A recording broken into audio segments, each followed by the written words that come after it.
Okay.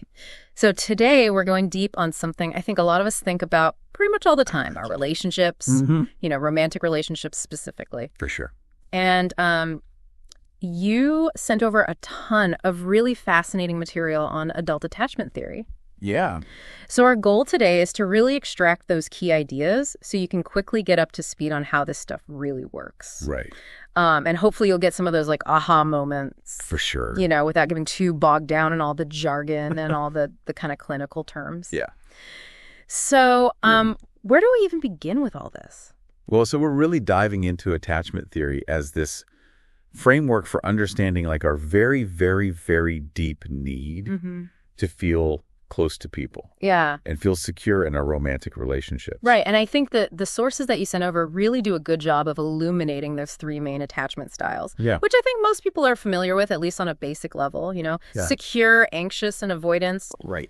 And once you really get a handle on how those work, it can really change how you see yourself and how you see your partners. Yeah, it's a game changer for sure. For sure. And I think one of the things that really stuck out to me is this whole idea that our need to depend on someone in a relationship isn't like some kind of personal failing. Right. Like, oh, I'm too needy or, I'm too clingy. It's actually like a biological drive. Yeah, it's wired into us. Yeah, it's wired into us. So that was like a huge reframing for me. Yeah, and it really does reframe the whole conversation. It does. About relationships. Yeah. When you realize that this is like a fundamental part of being human. Yeah. And that actually leads to this thing called the dependency paradox. Right. Which I found so interesting. Yeah, it's fascinating. This idea that depending on the right person can actually make you more independent. Exactly. Like more of an individual. Yes, that's the paradox. Yeah. So how does that even work? Well, that's what we're going to unpack today. Yeah. Using all that research you sent. Okay, yeah. So let's use some of these real life examples to kind of illustrate all this stuff. Absolutely. One of the first things that really popped out to me in the material was the story of Tamara and Greg. Right.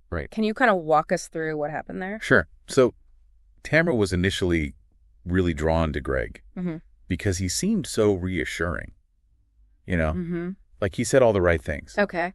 He would say things like, you don't have to be home all by yourself. Oh. You can call me anytime you like. Oh, wow. Yeah. So, those words really tap into that like deep human need for connection. Yeah, like that promise of not being alone is so like healing. Yeah, and that's what drew her in. Right. But there was another layer to his communication, wasn't there? Right. So if you look a little closer, there was this like incongruent message going on. Okay. Greg would mention all the time that he has this like history of short relationships. And he would also talk about being afraid of getting too close to people. Yeah. So like a classic red flag. A classic red flag that Tamara kind of missed in all the excitement. Yeah, you get caught up in those early stages. Totally. And that's what happened. Right. And then how did that disconnect start to play out? Well, as the relationship went on, Tamara got more and more insecure. Oh, gosh. Yeah. She was constantly waiting for his calls, worrying about where he was. Yeah. Her work started to suffer. Oh, no. She was just like preoccupied with the relationship. Yeah. Sounds exhausting. It was. And the thing is, she knew it wasn't good for her. But she couldn't leave. Oh, wow. So even though she could see that it was unhealthy, exactly, she still felt like stuck. She was stuck. And that's the attachment system at work. Yeah. Even when we know something's bad for us, that pull to stay connected can be so strong. Yeah. So it's not just like a lack of willpower or something. No, not at all. It's this primal drive. Yeah. Wow. And her inability to leave even though she was struggling. Right. That really shows the power of this attachment system. Totally. And these things called protest behaviors. Yeah.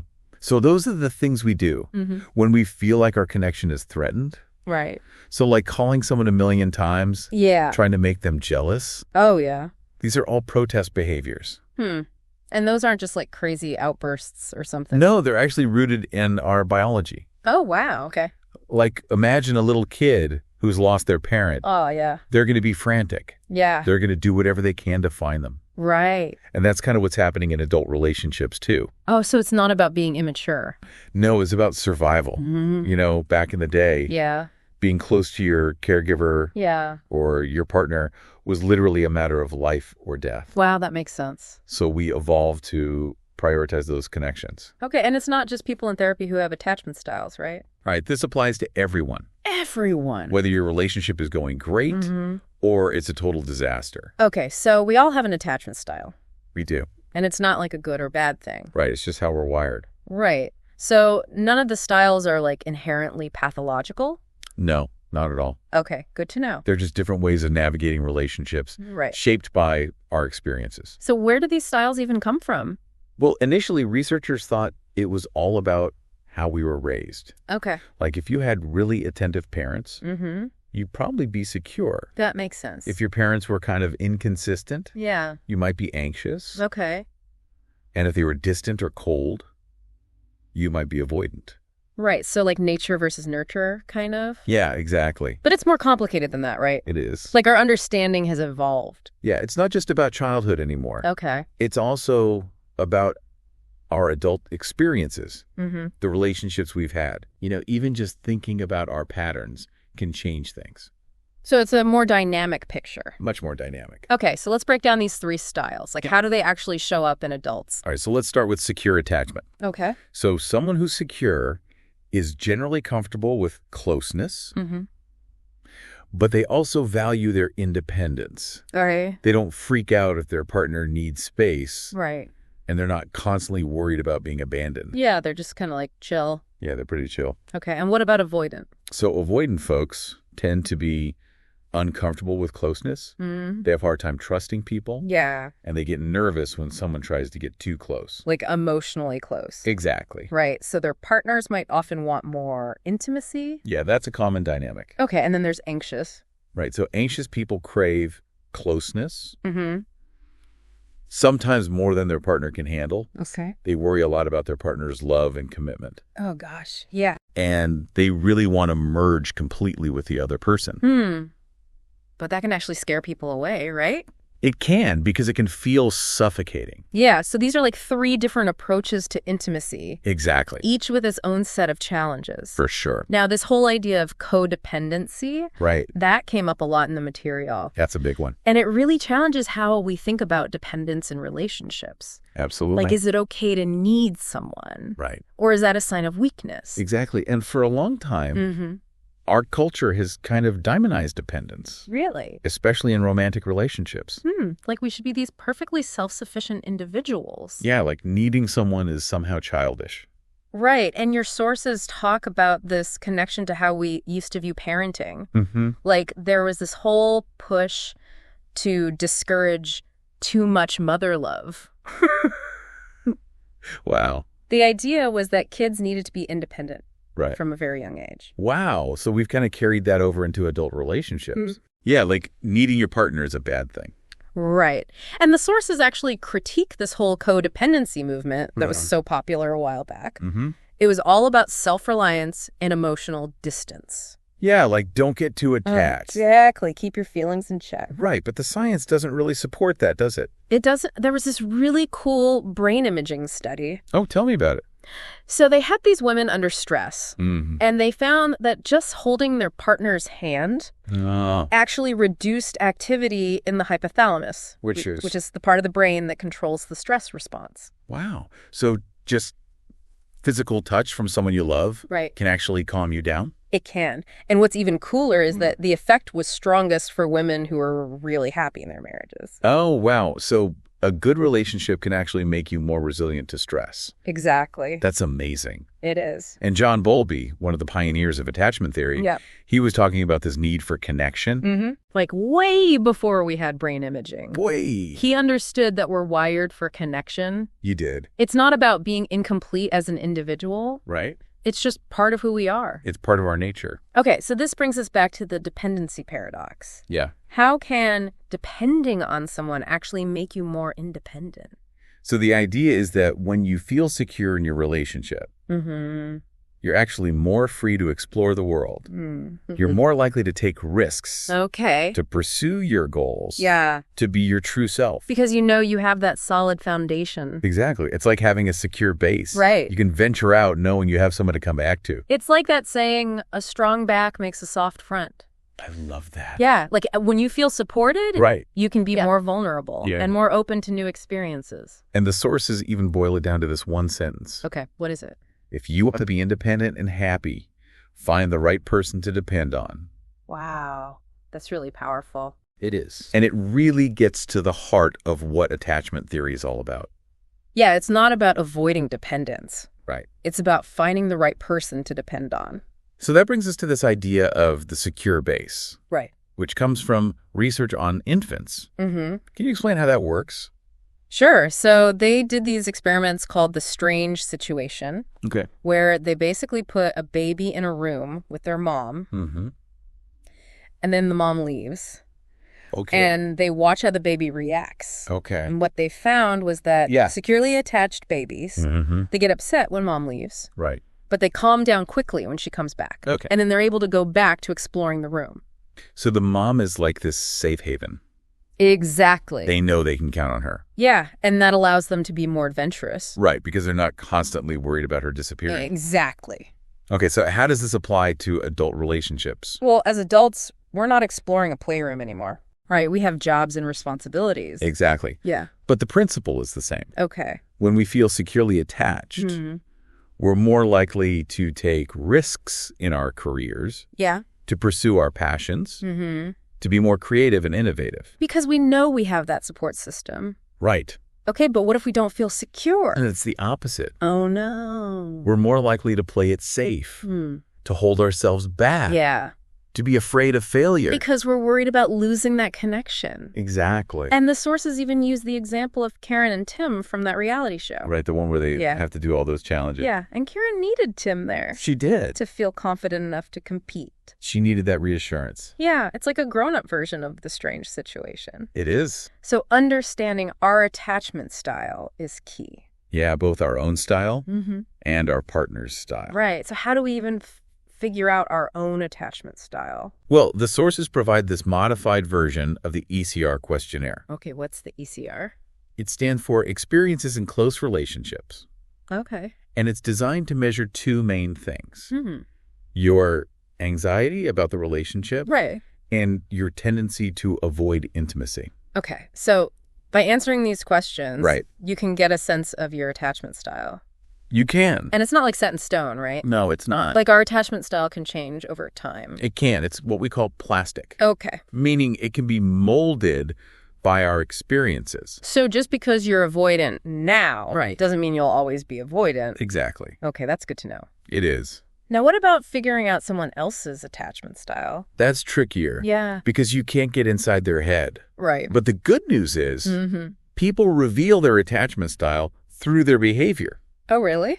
Yeah, it's all there if you know what to look for. So the sources have this questionnaire to assess a partner's style, and it's divided into 3 groups. Yes. What do those groups tell us? So group A is all about avoidant tendencies. Okay. So things like sending mixed signals, valuing independence above all else, pulling away when things get too close, having trouble talking about their feelings. Okay, so those are all classic avoidant behaviors. They are. What about group B? So group B is more about anxious tendencies. Oh, okay. So things like being preoccupied with the relationship, worrying that little things will ruin it. Oh, God. Being sensitive to perceived threats. Right. And constantly seeking reassurance. Okay, so those are all signs of anxiety. They are. And then group C.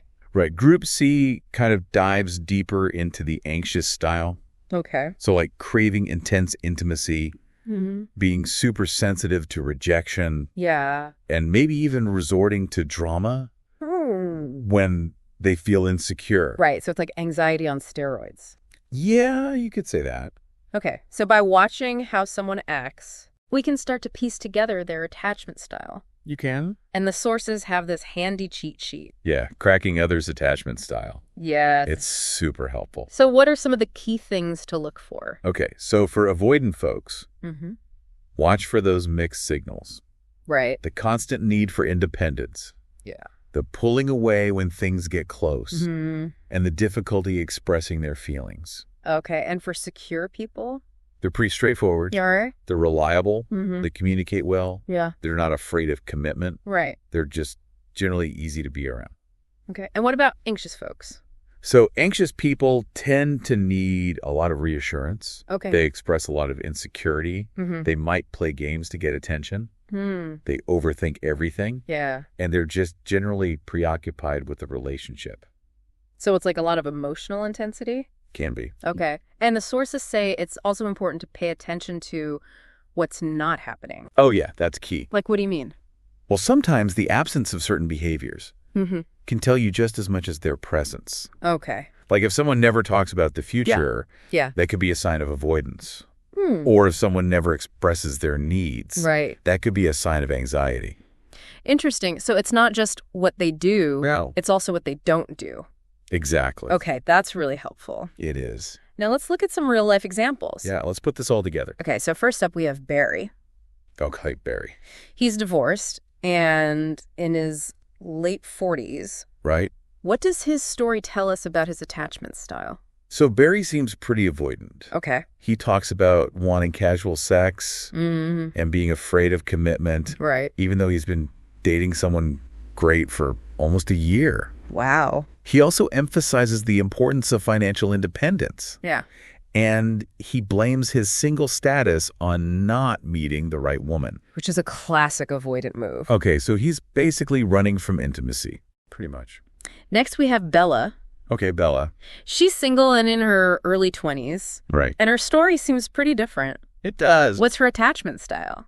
So Bella seems pretty secure. Okay. She had some challenges in her relationship, but she focused on the positive. She communicated openly, Right. and she was willing to work through things. So she's not afraid of getting close. No, she's comfortable with intimacy. Okay, then we have Janet. Okay, Jana. She's also in her early 20s. Right. And she's just starting to date this guy, Tim. What's her attachment style? Janet seems pretty anxious. Okay. She's worried about making mistakes. Yeah. She's overthinking everything. Right. And she's really sensitive to Tim's reactions. So she's afraid of messing things up. Yeah, she wants everything to be perfect. Okay, and then there's Paul. All right, Paul. He says he wants true love. But he always finds flaws in his partners. Yeah, like he sabotages his relationships. He does. What's his attachment style? So Paul is avoidant. Okay. He has this idealized vision of love. But when he gets close to someone, Yeah. he starts to find them annoying. Right.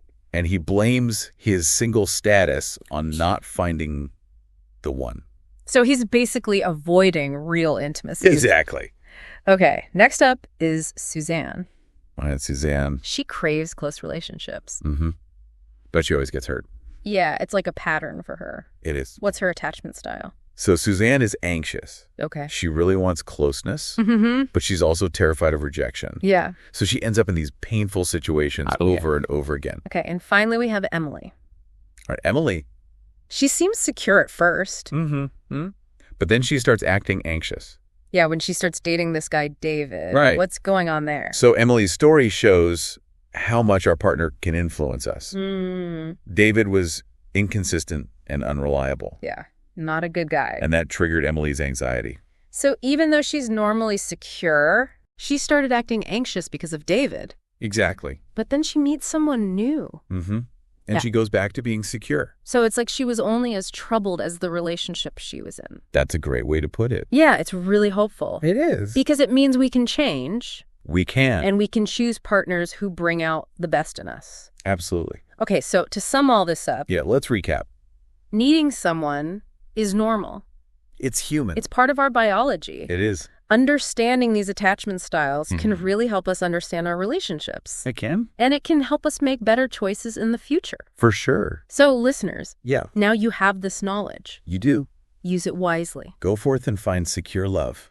And on that note, Yeah. I want to leave you with this final thought. Okay. What if choosing a secure partner and allowing yourself to depend on them is actually the key to becoming your most independent and happiest self? That's a good one. Yeah. It's something to think about. It is. Thanks for joining us on this deep dive today. Thanks for having me. All right, until next time.